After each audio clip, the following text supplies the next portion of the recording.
What is up, down, and sideways, all you beautiful individuals? We have returned for another FPL League Unlock to wrap up, put a little bow on the player rankings for 2025 MSI. We're looking at those beautiful bot lanes today, AD, carry, and support, where we have seen a couple absolutely level up to unheard of heights throughout the playoff push, or returning to form that we are oh so accustomed to seeing out of them. But the question really, of course, is what are going to be the pocket picks that come out in the bot lane on the new patch for MSI? And again, more importantly, best of fives the entire event in Fearless. So now this is like the third straight year where we have a totally different looking format than the previous MSI. Uncharted territories once again for MSI, with the format changes, the fearless draft, and everything else invading the space in this tournament of what we have known in the past. Going to be a very exciting time. Eric went over yesterday going over some of these top laner, mid lane, jungle, all these other exciting roles and the amazing superstar players that we have heading towards the event. It's easy to forget and get swept up and just write off whatever we're going to talk about here for ADC and support. But we've seen it multiple times at the event.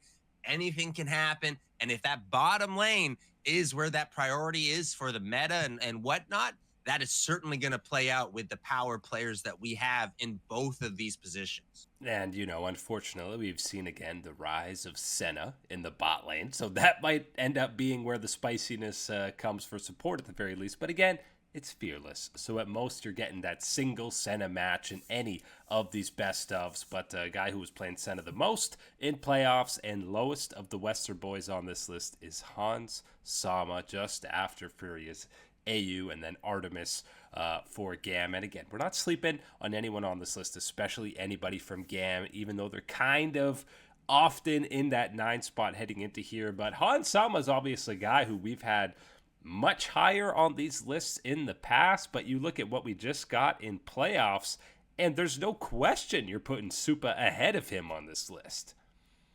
I think this is maybe near as low as Hans Sama's stock or valuation has been in his career to this point in time.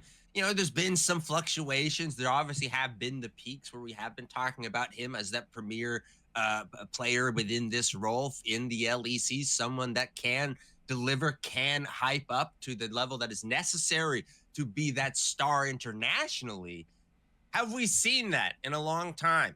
No, not even a short time type of situation, not even long. It's not happened for Hans Sama recently, and certainly this run, the current iteration form of G2, you're not looking at him as going toe-to-toe with some of the demons we'll talk about later in this list. I think you've seen a flash of it. You have a Xayah outplay where a 2v1, or a Draven game where he does get fed early and takes over, but it has by no means been consistent. Where Supa on the other side, we saw the full confidence. I know this guy gets memed to oblivion for saying he's better than Deft like 2 years ago, but absolutely he leveled up, and as we'll get to later, his bot lane buddy Alvaro, both of the bot lane boys for Movistar, have absolutely been a focal point for this playoff push. And you saw that they could play through Supa. They were confident in saying, you've got some items, just protect this guy and we're going to win the game. And it's a difference when you're talking about Supa in comparison to Hans Sama in that regard, where you're saying with Supa, yes, he doesn't have the baggage of an extended career and certain failure points and whatever that he's carrying with him throughout that in your evaluation of him. But what we saw this year, and we saw through Movistar Koi's success, was being able to trust Supa. You could trust him with resources. You could trust that, I made a mistake. I didn't make the play that I needed to here. But we got Supa, and he made the play. He made the damage that mattered in these moments. And I don't feel the same way about Hans Sama heading towards this tournament. And I think a large part of that is going to, again, just come down to that track record that we saw throughout the LEC this time around, and really kind of where Supa stepped up and where we haven't seen that type of level or that type of contribution necessarily from Hans Sama. We're not often talking solo kills when it comes to AD carry because they're usually getting babysat by at least half of the team. But both Masu and Doggo lead the way in the spring split for all these major regions. And maybe Masu wasn't at the insane level that we got out of Worlds last year. There were other guys stepping up on FlyQuest, but I still feel like you have the confidence in this guy. You should have the confidence now with a few international experiences under his belt. Obviously, Doggo has a couple under his as well. But both of these guys, this feels like an opportunity to kind of step up and say, no, I am in that category with the actual upper elite guys from the big leagues. This is where I want to see either one of the two, right? But specifically more so about Masu for me. I want to see them get that voice, get that attitude to them and say, you know what? I'm not sitting down with everybody else at the kids' table here. I'm sitting with the adults in the top section of this list when we're going through it and you're thinking about who is doing the damage out there on Summoner's Rift. I want to be considered, and Masu should be considered for that. You look at where his numbers, his role in the LTA is in comparison to some of these other ADCs that we're looking at and how fantastic they are. He's right there. His damage, his percentage, all the efficiency, it is there to be at that type of level. Now, the question is going to be from people, well, yeah, is that just because it's the LTA? And so you're facing this competition and whatever, you can steamroll type of thing. Or are you actually who you are? Are you the real Slim Shady? Can you stand up when everybody else is intimidating around at the international table? That's what I've got to see from my boy Masu, and I feel confident after this split and the growth that he has shown within FlyQuest that he is ready for that next step. And listen, two of the biggest late game matches that they just had in playoffs. He has the Senna game against Shopify and then Caitlyn in that game 5. There's a lot of pressure on him to be the damage. Obviously, the Senna had some insane souls numbers, so his range was ludicrous, but he was the guy in these fights and was confident either playing aggressively or straight up flashing aggressively. And that's the most important thing to me, at least when you're looking at these AD carries, is in the late game, are you having that confidence? Are you maximizing your damage? Because these team fights happen so quickly. If you're standing around scared to get that extra auto, then you're basically useless with all the items you've got. And it's one of these ones where when I look at FlyQuest and the growth, the journey that they have been on, when they're at their very best, it has been when they have put the responsibility, put that challenge to Masu to be that contributing player, to be a factor within these games, despite all the narrative about whatever champion Whippo's gonna play, the some creativity and wackiness from Inspired and how crazy and what he's gonna do in the jungle. All those narratives still matter for FlyQuest. But when they can trust in that Masu is going to be there for the damage, that is when they are at their best. And I'm hoping we get to see a lot of that at this MSI. LPL and LCK, fellas, I feel like Elk is maybe not in the same form that he was heading into international events last year, but obviously still not sleeping on him. The biggest difference between these LCK and LPL players is really the picks that they're prioritizing in the bot lane. You see both Guma and Ruler are piloted a lot of Jhin in their playoff pushes and the spring split, and then in the LPL, both Hope and Elk more chilling on the Varus, the Ezreal as their most played. So we'll see what ends up becoming that meta factor, but despite the big level up from T1 as a whole, Guma and Kyria finding that form again, still got to put some respect on obviously Gen G going 20-0 and Ruler getting back his mojo and his confidence as the top spot. And as the resident T1 fanboy, I got to tell you, I'm pretty excited for the opportunity for an extra bit of showcase for Gumayushi in this type of regard, because I think he can overtake someone like Ruler. But you're right, you do need to give that respect, that credit token appreciation over of what we have seen from Gen G, and especially as well Ruler's contributions to the later part of that run, that perfection that was kept through the crucial clutch playoff performances as you move through.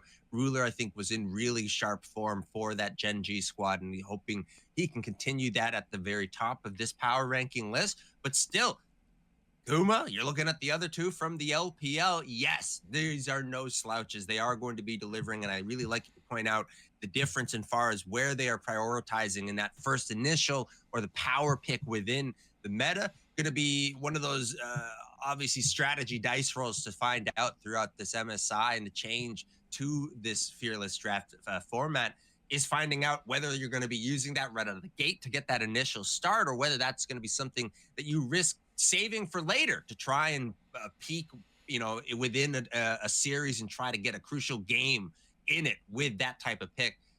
These are ADCs that can really utilize and really maximize these type of priorities. And I want to see how that falls out between the two of them within LCK and LPL. And quick note on the LPL guys, I think heading into the rematch of the finals for ALBLG, Elk and On was supposed to be a big advantage for Anyone's Legend, and Hope and Kyle ended up kind of bodying them in that rematch. So absolutely, like anyone else on Anyone's Legend, do not be sleeping on the boys in the bottom lane as we go to the partners of that bot lane and look at some of the supports coming in. No, that's not Jojo Pyun on the support. That is Jojo, who's over on Fury eSports with a similar name. Again, Gam, don't sleep on them. Elio had some insane engages on multiple champions throughout the entire playoff push for them. And Kai Wing's another guy who, again, it's so difficult to do these top 10 because there's so many amazing players, champions from their respective leagues. I think Kai Wing is another guy you could argue between Busio, Alvaro, maybe even On. Those four, I would accept in different orders. I would. I a little bit of that jigsaw type of puzzle action going on at the bottom of this one. And as far as your preferences, where, I think it lines up just like this. And I can accept an answer of someone going, no. You turn it around like this and you squish it in, it still fits and makes the picture look a little better. I'm okay with some of that maneuvering for this, but I think one of the ones I want to talk about with Elio is down here on this list is be scared of the Nico. That is one of those ones where is one of those interesting angles. And again, a champion that seemingly gets forgotten about, but certainly is a headache when you do get to face off against a proficient one. And we've seen that from him throughout the run. And you've seen that kind of become less of a pocket pick and become more meta. A lot of these guys have a Nico, at least in their top 3 most played in the spring split. But guy I really want to highlight is Alvaro on here, because if I had to pick one guy on Koi that was the secret sauce to this championship, it would absolutely be him. This is a guy who the early game absolutely runs through him. You look at his KP percentage and first blood percentage. There were some Alistair games where he was running around impacting all 3 lanes before he was even level 6 on that pick, and him working in tandem with Elyoya to rule that early game is when Koi is at their very best. I can cash in the token for being able to, and I think this one isn't all that exclusive, but cash it in and say, I recognize Kyria as a top tier, world-class level player very early in the career. Throw that in for Alvaro, I think, for some people that are able to cash in on that were talking about it last year during the rise of the Mad Lions and where they were finding more success in building around the young roster. What he was able to contribute wasn't really on my radar heading into this year with the change. Movistar Koi, of course, we're talking about Mirwin's champion pool in the top side. You're talking about what potential Supa can offer as the ADC, that damage role. And then, of course, Jojo Pyun and Elyoya. What's that synergy going to be? How can they go? The real story is Alvaro and how he has leveled up his game to facilitate the rest of this team and level it up. He has been fantastic and responsible with alongside Supa in the bottom lane, but his big factor for me is more so his role in helping Jojo Pyun succeed and helping Elyoya get advantages and everything else. He has been that catalyst for this Movistar Koi roster. And excited to see him prove it again on the international stage against some damn good supports in their own right as you get to that top 3. And obviously Duro, the rookie of Gen G, the most criticized, but this guy has had some mechanical displays throughout this run for Gen G. Obviously, we're thinking of the Nautilus buffering on some Poppy ultis, some Alistair engages that have saved them. team fights they have absolutely no business winning. And you just heard Gen G's coach talking about scrimming anyone's legend, saying, wow, these guys are so good at team fighting in macro, we have no chance. Okay, pump the brakes on that one. But also saying, oh yeah, maybe be a little worried about Duro, but he has lots of, his whole team is going to be helping him, but I'm not worried about him at all. I'm not worried about it from what we have seen throughout the LCK. His individual impact on already a absolute all-star pack type of lineup for Gen G. I'm very excited to see him get this type of opportunity because, again, yes, there is going to be a lot of pressure, a lot of expectations on the perfect Gen G that it will be at this event looking to protect that type of record in any type of way. Duro's going to be a big part of that, and I've got faith in him stepping up and delivering. And I think really the big thing that's going to change a lot of people's minds is just getting these bigger opportunities, this bigger stage, bigger pressure moments for him to have an impactful role and impactful contribution for the Gen G roster and what they are building out as this legacy together. But still, as a rookie, you know it's inherent. He's going to be taking a backseat to guys like Canyon, Chovy, Ruler, who are obviously unbelievably experienced and champions in their own right. But it's a clear 1-2 for support heading into this tournament, and that is Kyria and Kael, who both had fantastic, I'll call it finals performances, even though it wasn't the finals for T1. It was the final series for them. But Kael was fantastic against BLG on multiple picks. And then, of course, Kyria just randomly returning to form across the two series against KT and Hanwha Life, styling on Bard, on Rakan, on Rel. He's stealing Barons. We saw the fancy feet on Rakan. It felt like he never left. Oh man, these two are the cream of the crop when you're talking about that support. And really, you don't have these teams reaching the highs that they did without the contributions from these guys down here at the last position that we are talking about. Really, for me, Kyle has been fantastic for that bottom lane of anyone's legend, helping them step up, helping them hit new highs, and really, again, like we talked about with Alvaro, finding a way to not only raise up your partner down in the bottom lane, but everybody else on the team. I think he's been a big part of that as well for anyone's legend. But when you were talking about supports, and there is nobody that is better and in better form right now than Kyria for me with T1 and the way that he has played. It's scary because, again, doing this special, talking about the ADC partners beforehand and knowing where Guma ranks and how you feel about Guma on your own in this situation, well, add an extra 2,000 points to that because you got Kyria playing the way that he is. And we know that, again, like a lot of these other guys that you talk about on this list, it's not just the factor alongside Gumayushi. We've heard T1 talk about it before, specifically a guy like Owner talking about Kyria and his creativity as well, and how that helps push him and enable him to be a little bit more creative, to try more things out there on Summoner's Rift. And that is always a key angle for T1. Very excited to see the contributions come in from these supports. Yeah, and I think if you're looking at a combined bot lane ranking, Kyria and Guma, it's probably because of the history that this team has, or this bot lane has, that we're accustomed to seeing, but it feels like that's who you'd be locking in as the most terrifying perspective to match up against as a 2v2 duo.